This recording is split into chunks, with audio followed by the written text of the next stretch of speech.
మీకు tasty healthy ఎర్ర గోధుమ రవ్వ ఉప్మా చెప్తాను. ఇది బన్సీ రవ్వ కాదు, గోధుమ రవ్వతో చేసే ఉప్మా. ఈ టేస్ట్ అయితే చాలా బాగుంటుంది. ఒకసారి చేసుకున్నారంటే మళ్ళీ పిల్లలు కూడా మళ్ళీ చేయమంటారు, అంత బాగుంటుంది. ఈ ఉప్మాలో ఫైబర్ అనేది కూడా ఎక్కువ ఉంటుందన్నమాట. ఇది కుక్కర్లో చేసుకోవచ్చు, విడిగా కూడా మనం చేసుకోవచ్చు. ఈ ఉప్మా అనేది ఎలా చేసుకోవాలో మీకు చూపిస్తాను చూడండి. ఆయిల్ పెట్టుకోవాలి. ఆయిల్లోని పోపులన్నవి వేసుకోవాలి. పచ్చిమిర్చి, ఎండుమిర్చి, జీడిపప్పు అనేది వేసుకోవాలి. అల్లం తరుగు కూడా వేసుకుంటే టేస్ట్ అనేది చాలా బాగుంటుంది. చాలామంది అల్లం వేయరు, కానీ అల్లం వేసుకుంటే బాగుంటుంది.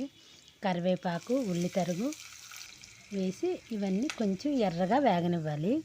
వేగిన తర్వాత కొంచెం కావాలంటే పెసరపప్పు కూడా వేసుకోవచ్చు. పెసరపప్పు వేయడం వల్ల టేస్ట్ అనేది చాలా బాగుంటుంది.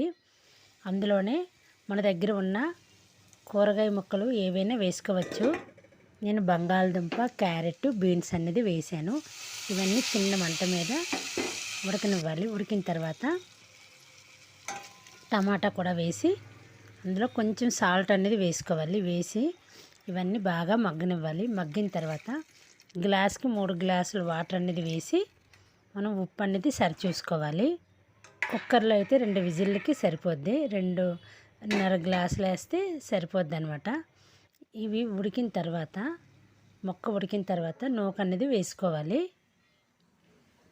నూక కూడా బాగా ఉడకాలన్నమాట. చిన్న మంట మీద పెట్టి మూత పెడితే ఒక 15 నిమిషాల్లో ఉప్మా అనేది మెత్తగా తయారవుతుంది. ఈ ఉప్మా తినడం వల్ల అన్ని రకాలు వేసాం కాబట్టి పోషకాలు అనేవి బాగా అందుతాయి.